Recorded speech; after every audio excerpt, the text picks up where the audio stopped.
welcome to MS4, and today I'm talking about Bridgerton while I get ready for work. A lot of the products that I'm going to be using today are Pat McGrath.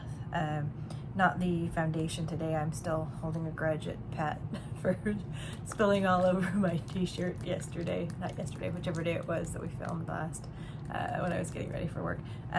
Lisa Eldridge. I am, just so you know, I'm using the Unseen Sunscreen, a little sample that I got, a deluxe sample.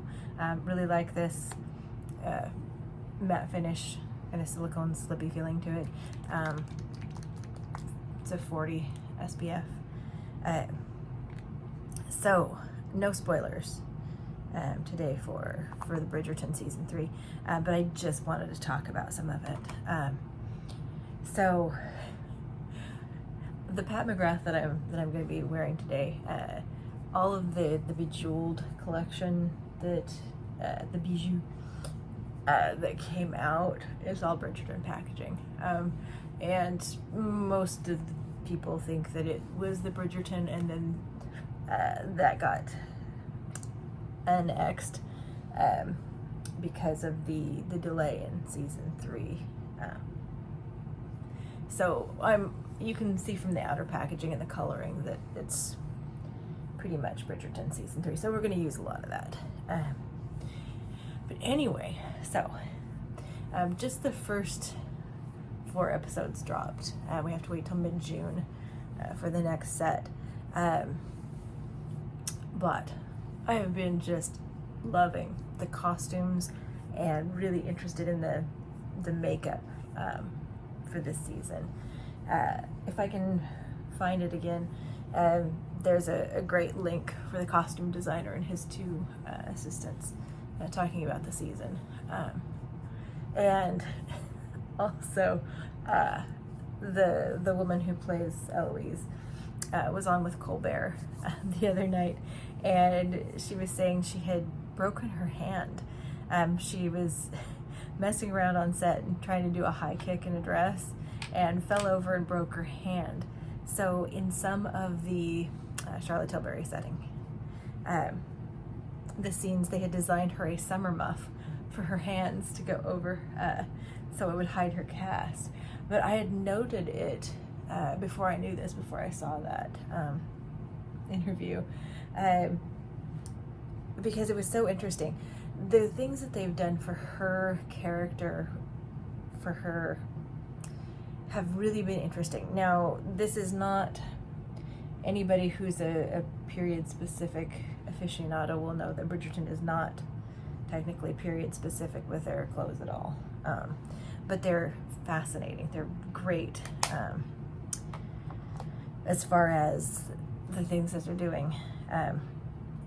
Okay, so you'll see what I mean. This is the packaging that all of the Bijou Brilliance came out. I'm going to use the bronzer in this. This is the lighter one. So this is the Nude Honey.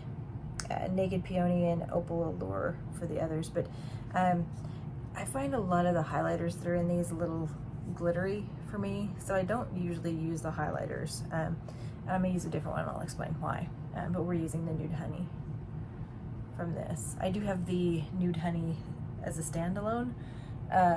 So I thought about at one point in time decluttering it. But then I thought, well, what if I'm traveling? Not that I travel very often, but on occasion. But I'm like, would I take this palette if I'm traveling? I don't know that I would. But anyway, so we're bronzing up just a bit. But anyway, back to Eloise. Just some really interesting styles that are really fitting to her character, and kind of an interesting Asian feel to some of them, I feel like. So that was of interest. And just the costumes are always fabulous, I have to say. Okay, so I'll show you. This is what I mean by this is obviously Bridgerton. Now this is the blush that we got before, but it's got the kind of the floral and the little dents. So again, these highlighters, I don't know if you'll be able to see it from a swatch, but they're sparkly. So I'm not going to use that, but I am wanting to use the blush out of this, just a wee bit. So what they're doing with Eloise's character, both with the summer muffs to cover her cast, but also just the some of the Asian styles, some of the more, and I just don't have the verbiage for it, because fashion, although when I was young and had fashion plates, I thought maybe I would grow up to be a fashion designer, but that was not a thing. So anyway, the designs are really interesting for that. And then also Penelope Featherington, because she's her and Colin are the romance of this season. Her, from a wallflower to kind of coming out, you know, she's shifted her wardrobe. She's gone to the modiste, and shifted her wardrobe. And her first costume ball out, she has a deep green and black. She tells the modiste that she wants to have something like they do in Paris, that those are the fashions that she's looking for. And so the Featheringtons are generally in the citrus, the bright orange, the bright yellow, the bright green, and then this is a deepening of that. And then throughout this evolution, she goes to like pale greens and pale violets, and with hints of deep green and deep purple. Really beautiful, beautiful dressing. So for highlighter, I'm going to explain why I'm using this. This is the Rare Beauty in Mesmerize makeup that I notice.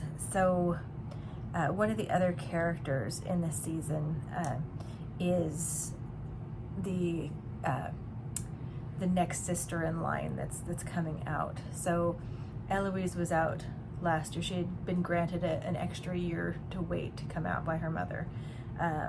Although Penelope has had 3 years out now, and she feels that she's going to be a spinster. I decided to use this highlighter because Francesca, who's coming out this season, she's got this glassy, blinding, beautiful highlighter that she wears, and it fits her perfectly. It's just stunning. So in honor of Francesca, I thought about what highlighter I had that closest resembled that, and I was like, well, probably, it's not my normal thing to have such like a glassy, blinding highlighter, but this is probably the closest I have to it. So we're going to apply it visibly.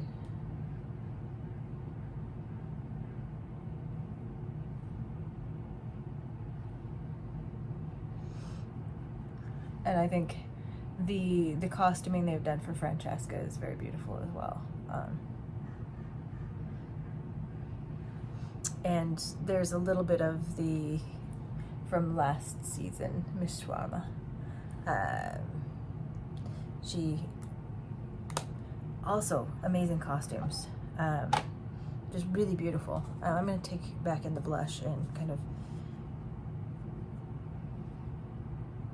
marry over the two.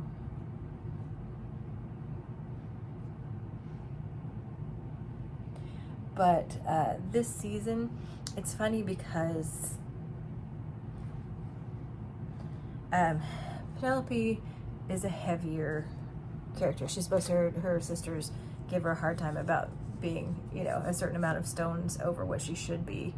I'm gonna put a little bit of this in for my eye look, in this blush. Maybe I'm getting it carried away, but we'll see. So it was funny because they really, now that they're dressing her in a way that's more mature,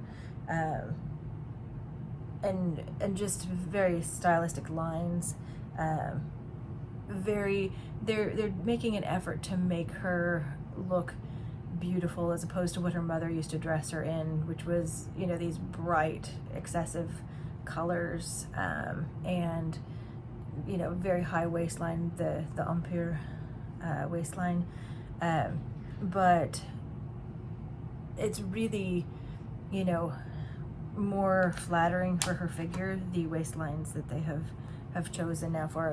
Even when they have the higher waistline, some of them are very like a fitted. It's really lovely. I just really approve of, like, they needed my approval. I'm gonna take the fluffy brush first. So in the Bijou collection, there was two kind of color stories. This is the more of the browns and purples, and they both came with two blushes. And again, obviously Bridgerton packaging, but they've taken off all of the Bridgerton now. It's just McGrath Labs. But then this other one, here's your greens. And they're not the most sparkling greens or the deepest greens, which I wish that they would have gone there with some of the mattes in this. They have more of the browns to support them, which I appreciate. But the greens, I just wish that there was one like a deep matte green, but there is not. So anyway, we shall survive. So I'm just going in with my crease in one of the lighter brown shades. Perhaps my highlighter is a bit much, but I felt like, okay, we're gonna do a Francesca. I'll try and powder it down before we get done with today's look. One of the things that I came face to face with as I was watching this, I grew up heavy as well, so I know, like, I get emotional about that whole, body image perception, and there's a lot of, by the way, these are very fluffy in the pan. The mattes are in this. So, that, I feel that. Also that whole, her wanting, I won't spoil it, but her being worried about missing out both on marriage and physical intimacy, because of, it's her third season. That's not a spoiler, it's her third season out, which some people think that's going to be old maid. So, I felt that a little way too. When I was going into high school, I didn't want to be the last of my friends to be kissed and other things. So I took care of it, which is very, a way of saying that I just was not going to be putting up with that, sort of a thing. But I understand that, especially if you're in a culture, thank you, the feminist movement, for allowing me to be able to take care of it, not be shunned, ruined, but that feeling really gets to me, when she's going through that I just really feel for her. So that's the lighter green, and now we're going to go for the darker green. And this is a Sigma brush from Beauty and the Beast. I can't see that. It probably has it's an E55. Yep, E55. And I also, so the idea that Colin Bridgerton has also had some changes. He's been away, of course, traveling. He's discovered that when people don't know you, you can reinvent yourself. So he comes back, the rather stunning figure. He's got his regular lawn shirt has been adjusted to be like the pirate shirt. And he's got this long brown duster that he wears. So he's quite the striking figure. And they let his hair grow a little bit and be curly. And I'm going under with this too. So he's quite the striking figure, become a bit of a rake. So he's had his own makeover.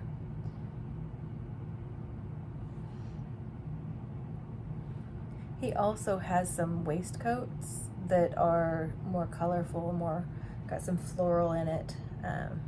Definitely more interesting than just like the black velvet or something like that.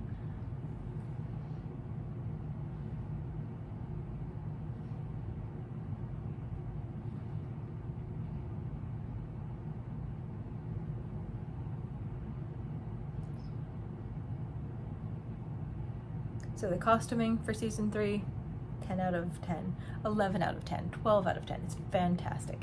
Again, not period specific, because in this world it's outside period. It's a reimagining of an era. Okay, I'm going to add just a little bit of liner. Interesting, in some scenes Eloise has some liner, and they've been making her that very almond shaped eye. Also for Penelope, they've been giving her, for the ballroom sequences, more smoky eyes. And when she was doing the campaign for season 2 with Pat, they were really working on that, and I could have used that, but that palette's more of a, not a green, but more of like a gold green, so it doesn't really read Featherington. Okay, I'm going to carefully apply, or attempt to, inner corner highlight. I am so over sparkly on this. Okay, so I attempted to have inner corner highlight. Okay, I'm going to use the Laura Geller Deepest Black Coal, and just try and get as close to the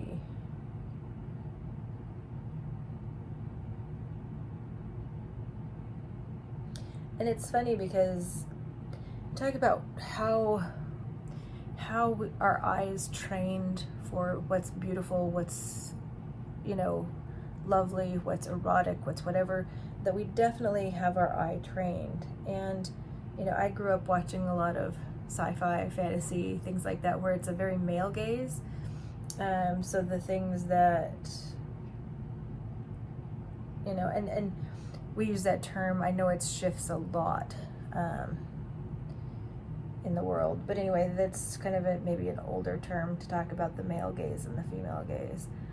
But it's hard, you know, when you have a body image issue yourself and you're watching the character of Penelope, who's heavy, and she's beautiful, she's lovely, but every once in a while when I'm watching that, it intrudes on me that this is not the typical starlet look.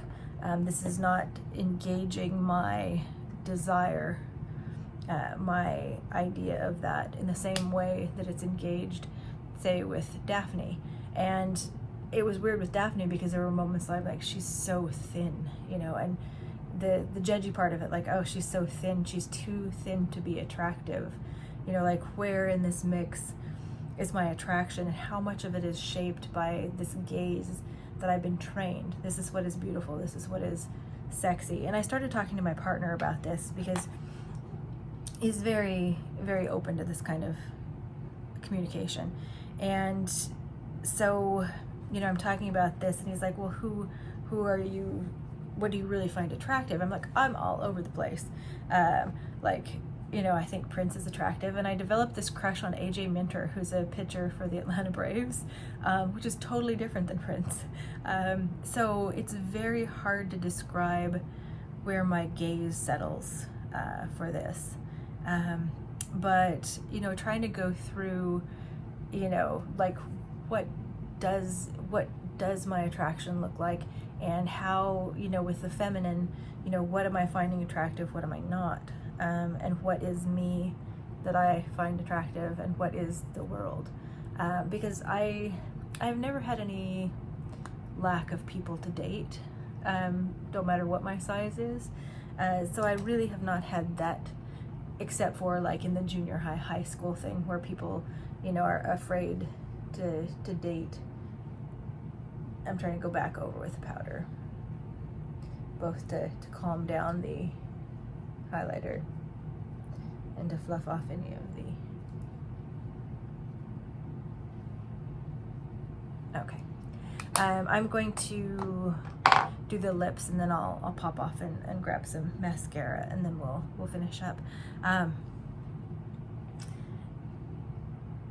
So anyway, this brought up a whole conversation about desire and the physical, and how we're trained to see certain things as beautiful, or sexualized or whatever, and that, you know, we may find ourselves attracted to something, but there's a part of us that's saying, is this right, in the back of our head, because we've been trained to see this as beautiful.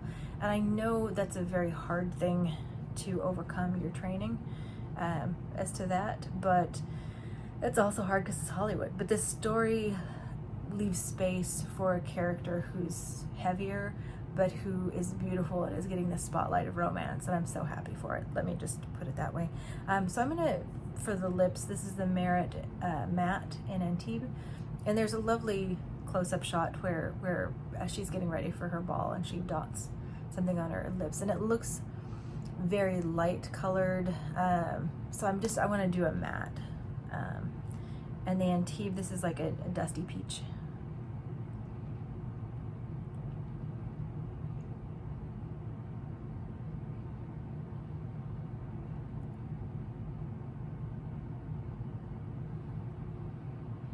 Okay. All right, let me pop off, and grab some mascara, and we'll be right back. Okay, we're back. I applied some of the Pat McGrath, the Dark Star mascara. It's one of these, I have 3 other mascaras right now, other than my Better Than Sex from Too Faced. I have the Dark Star. I have one of the mascaras that came out with the Glam Light Betty Boop collection, and then I got Kelly Ray Hell or High Water in one of my Ipsy bags before I left Ipsy. So anyway, we got the Dark Star. So this is the look. I'm ready for work now, but my heart and my head is in Bridgerton. I have watched all of the episodes. I'm rewatching them now. So the only thing left is for June. So if you've been watching, if you want to make any comments in the section below in the comments, I would love to talk Bridgerton. But anyway, that's it for now. I'll try and link all the things that I talked about as far as the interviews and the costume ones that I saw. So anyway, this is it for today. Living the life. Hope you're all well, and we'll see you in the next video. Bye-bye.